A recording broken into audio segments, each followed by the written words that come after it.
Grand duchy of डुप्लेन। बाहर से देखने पर लगता है जैसे स्वर्ग का एक टुकड़ा हो, लेकिन इन खूबसूरत दीवारों के अंदर ही सत्ता का घमंड और क्रूरता बसती है। अचानक ड्यूक के ऑफिस का दरवाजा किसी धमाके की आवाज के साथ खुला, जैसे किसी ने उसे तोड़ दिया हो। आंधी की रफ्तार से एक नौजवान अंदर घुसा। मुंह से वो पिताजी बुला रहा था, लेकिन उसके बर्ताव में जरा भी इज्जत नहीं थी। उसका चेहरा गुस्से से लाल हो रखा था। मेज के दूसरी तरफ से ग्रैंड ड्यूक ने चिढ़कर देखा। उनके ऑफिस में इस तरह बिना इजाजत घुसने की हिम्मत किसी की नहीं थी, सिवाय उनके इस बिगड़े हुए बेटे के। उन्होंने शांत लेकिन सख्त आवाज में पूछा, बिना इजाजत अंदर घुसने की तुम्हारी हिम्मत कैसे हुई? लेकिन बेटे को इस बात की कोई परवाह नहीं थी। वो एक बेचारी नौकरानी मेड को जंजीर के सिरे से बांधकर घसीटता हुआ ला रहा था। लड़की डर के मारे कांप रही थी। देखिए पिताजी, इस नीची जात की नौकरानी ने मेरी तरफ आंख उठाकर देखने की हिम्मत की है, इसलिए मैं इसे इसकी असली औकात दिखाने ले आया। कैग का चिल्लाना सुनकर बड़े भाई वलेरियन ने चिढ़ते हुए उसकी तरफ देखा। उसने शांत लेकिन सख्त आवाज में कहा, आवाज नीचे करो कैग, देख नहीं रहे कि मैं और पिताजी बात कर रहे हैं? लेकिन कैग नहीं रुका। वो चिल्लाया, बात न करूं तो क्या करूं? उस लड़की के अत्याचार से पिछले महीने 10 नौकर भाग चुके हैं। वो इंसान नहीं, वो एक पागल है। जब देखो तब चीजें तोड़ती फोड़ती रहती है। पिताजी को चुप देखकर कैग और भड़क गया। उसने कहा, पिताजी, आप और कितने दिनों तक उस गुंडी को सिर पर बिठाकर रखेंगे? उसकी वजह से पूरे घर की शांति भंग हो रही है। वेलेरियन से और चुप नहीं रहा गया। उसने कैग को डांटते हुए कहा, बहुत हो गया कैग, अपना मुंह बंद करो और इसी वक्त यहां से बाहर निकल जाओ। इसके बाद रेग ने अपने पिता की आंखों में देखकर ठंडी आवाज में अपने मन की दबी हुई इच्छा जाहिर की। उसने कहा, पिताजी, बेकार की चीजों को इकट्ठा करके रखने का क्या फायदा? मुझे लगता है अब हमें डायला से छुटकारा पा लेना चाहिए। उसे घर से बाहर निकाल दीजिए। बेटे के मुंह से अपनी बेटी के बारे में ऐसी बातें सुनकर ड्यूक का जबड़ा गुस्से से तन गया। उन्होंने अपना चश्मा उतारा और बेटे की तरफ देखा, फिर बोले, अपनी हद में रहो रेग। रेग सिर्फ पिताजी को नसीहत देकर नहीं रुका। उसने आगे कहा, पिताजी, मैंने एक आश्रम तय कर रखा है, डायला को वहीं भेज दीजिए। बोझ बनकर यहां पड़े रहने से अच्छा है कि वो भगवान का नाम जपे, वही उसके लिए बेहतर होगा।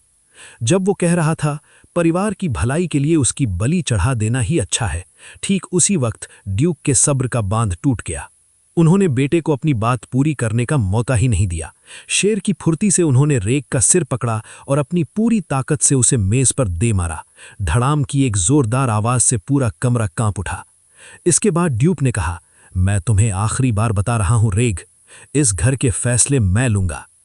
मार खाकर रेग के नाक और मुंह से खून बह रहा था, लेकिन हैरानी की बात यह थी कि खून से लथपथ मुंह से ही वो बड़बड़ाया, आज तो आपने मुझे रोक दिया पिताजी, लेकिन याद रखिएगा, आप इससे भाग नहीं पाएंगे।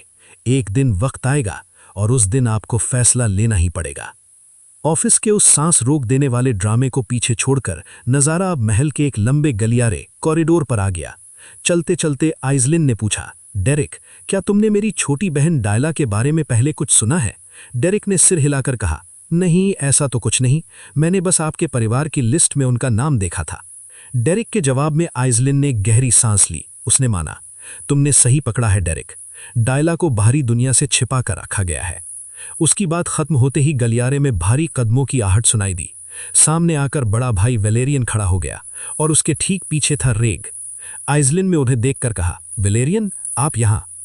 वेलेरियन ने प्यार से मुस्कुराते हुए कहा, कैसी हो बहन, एडल्स्टीन में तुम्हारे दिन अच्छे बीते ना? आइजलिन ने जवाब दिया, जी भैया, आपकी कृपा से मैं बिल्कुल ठीक थी।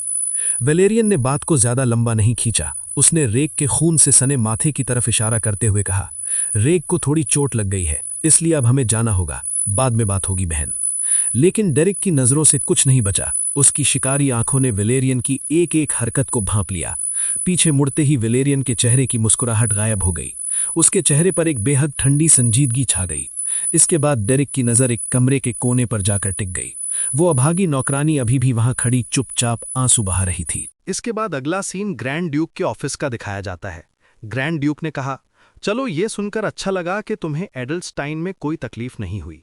आइसलिन ने अपने पिता का शुक्रिया अदा करते हुए कहा, सब आपका ही आशीर्वाद है पिताजी। फिर उसने डेरिक की तरफ इशारा करते हुए कहा, और ये वो जादू के टीचर हैं जिन्हें मैं एडल्स्टाइन से ढूंढ कर लाई हूं। इन्होंने वादा किया है कि ये हमारी डायला की पूरी जिम्मेदारी लेंगे। ड्यूक ने एक बार अपने चश्मे के ऊपर से इस नए लड़के को ऊपर से नीचे तक देखा। उन्होंने बस इतना कहा, ठीक है। इसके बाद आइसलिन बोली, मुझे लगता है आप बिजी हैं, इसलिए हम लोग अभी चलते हैं। जब वे लगभग दरवाजे तक पहुंच ही गए थे, तभी ड्यूक ने पीछे से आवाज दी, सुनो, रुको। डेरेक रुक गया और मुड़कर देखा। उसने कुछ कहा नहीं, लेकिन उसकी आंखों में एक तरह की चौकसी थी। इसके बाद पैनल में दिखता है कि ड्यूक किसी कागज पर कुछ लिख रहे हैं। पेन के चलने की खटर-पटर आवाज आ रही है। आइसलैंड के जाने के बाद ड्यूक ने डेरेक को बिठाया और उसकी उम्र पूछी। तुम्हारी उम्र सिर्फ 16 साल है? डेरेक ने शांति से सिर हिलाकर हाँ में जवाब दिया। इसके बाद ड्यूक ने सीधा सवाल दागा, तुम कितना जादू जानते हो? डेरेक ने कहा, मुझे बहुत मामूली सा जादू आता है सर, ज्यादा से ज्यादा 1 स्टार लेवल का। ये सुनकर ड्यूक अपना चश्मा ठीक करते हुए हंसे। ड्यूक ने एकदम ठंडी और सख्त आवाज में कहा, झूठ बोलने की कोई जरूरत नहीं है। जरूरत से ज्यादा विनम्रता हमेशा अच्छी नहीं लगती, खास तौर पर तब जब मुझे पता हो कि तुम असल में क्या हो। अचानक पूरा कमरा कांप उठा। ड्यूक के शरीर से नीले रंग की एक भयानक जादुई चमक निकलने लगी। हवा का दबाव बढ़ गया। डेरेक को एक बहुत ही भयंकर ताकत का एहसास हुआ। चोरी पकड़े जाने पर डेरेक ने कोई बहस नहीं की। उसने सिर झुकाकर कहा, मेरी गुस्ताखी माफ कीजिएगा ड्यूक। ड्यूक को गुस्सा नहीं आया, बल्कि उन्होंने एक गहरी सांस लेकर कहा, ठीक है, मैं समझता हूं कि तुम खुद को क्यों छिपाना चाहते हो। हद से ज्यादा ताकत कई बार वरदान के बजाय श्राप बन जाती है। उन्होंने डेरेक की तरफ तेज नजरों से देखते हुए कहा, लेकिन मुझे एक बात खटक रही है। तुम्हारी उम्र और ये रफ-टफ पहनावा, तुम्हें देखकर कहीं से भी नहीं लगता कि तुम कोई जादू के टीचर हो। तुम असल में कौन हो? डेरेक के चेहरे की मुस्कान अब चौड़ी हो गई। उसने ड्यूक की आंखों में आंखें डालकर बड़े गर्व से जवाब दिया, आपने बिल्कुल सही पकड़ा। मैं कोई टीचर नहीं हूं, मैं एक मर्सिनरी हूं, भाड़े का सैनिक। इसके बाद ड्यूक बोले, चूंकि आइसलैंड ने तुम्हें चुना है, इसलिए मैं बात को आगे नहीं बढ़ाऊंगा। मैं मान लेता हूं कि उसका फैसला गलत नहीं है। फिर उन्होंने डेरेक को डायला के पास जाने की इजाजत दे दी। बोले, डायला मेन महल में नहीं रहती, वो पीछे वाली एनेक्स बिल्डिंग में रहती है। एक नौकरानी तुम्हें वहां ले जाएगी। डेरेक ने कहा, जाने से पहले मैं एक बात कहना चाहता हूं हुजूर। ड्यूक की इजाजत मिलने पर डेरेक ने कहा, मैं एक मर्सिनरी हूं। एक बार जब मैं पैसों के लिए कोई काम हाथ में ले लेता हूं तो उसे खत्म किए बिना रुकता नहीं। इसलिए लेडी डायला को जादू सिखाने के लिए मुझे जिन जिन चीजों की जरूरत होगी। ड्यूक थोड़े चिढ़ गए। उन्होंने कहा, ये सब तो मुझे पता है, जो बातें पता हैं उन्हें बार बार क्यों दोहरा रहे हो? डेरेक ने ड्यूक की आंखों में देखते हुए मजबूत आवाज में कहा, क्योंकि इस काम को कामयाबी से पूरा करने के लिए मेरी आपसे एक खास गुजारिश है हुजूर। डेरेक की शर्त सुनने के लिए जब ड्यूक इंतजार कर रहे थे, ठीक उसी वक्त महल के दूसरे हिस्से में उस अलग थलग पड़ी एनेक्स बिल्डिंग में एक अलग ही ड्रामा चल रहा था। झन-झन की आवाज के साथ एक महंगी प्लेट चकनाचूर हो गई। डर के मारे एक बेचारी नौकरानी की चीख निकल गई। डायला के कमरे में कदम रखना मतलब जैसे मौत के साथ लुका छिपी का खेल खेलना। वो लड़की अपनी जान के डर से बार बार माफी मांग रही थी। मुझे माफ कर दीजिए मिस डायला। लेकिन वो जिससे माफी मांग रही थी उस तक ये चीख पुकार पहुंच ही नहीं रही थी। डायला आगे आई। उसकी आवाज में कोई दया नहीं थी, सिर्फ नफरत भरी थी। वो बोली, माफी? तेरे जैसे नाले के कीड़े के माफी मांगने से क्या सब कुछ ठीक हो जाएगा? वो उस नौकरानी की तरफ झपटते हुए उसे धमकी देने लगी, मेरी आंखों के सामने से दफा हो जा। अगर मैंने तुझे दोबारा यहां देखा तो इस प्लेट से तेरा मुंह कुचल दूंगी। नौकरानी अपनी जान बचाकर वहां से भाग खड़ी हुई। दूसरी तरफ महल के ड्राइंग रूम में गहरी बातचीत चल रही थी। मर्सिनरी टीम के कैप्टन जेडन ने आइसलैंड से सीधा सवाल किया, लेडी आइसलैंड, मुझे समझ नहीं आ रहा कि इतने बड़े बड़े जादूगरों के होते हुए भी आपने डेरेक को ही क्यों चुना? जेडन ने आगे कहा, डुप्लेन खानदान का नाम सुनते ही तो जादूगरों की लाइन लग जानी चाहिए थी, जबकि डेरेक तो बस एक मामूली सा मर्सिनरी है, एक कॉमनर। जेडन के सवाल के जवाब में आइसलैंड ने कहा, जेडन, तुम ये मत सोचना कि मैंने कोशिश नहीं की।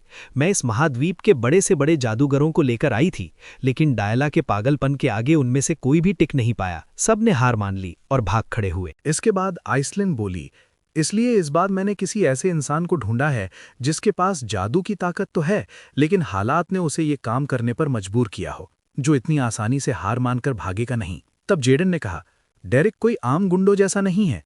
उसकी उस्ताद एक जमाने की मशहूर रईस यानी नोबल हुआ करती थीं। किस्मत की मारी उन्होंने सब कुछ खो दिया था, लेकिन डेरेक को उन्होंने रईसों वाले सारे तौर तरीके और तहजीब सिखा दी थी।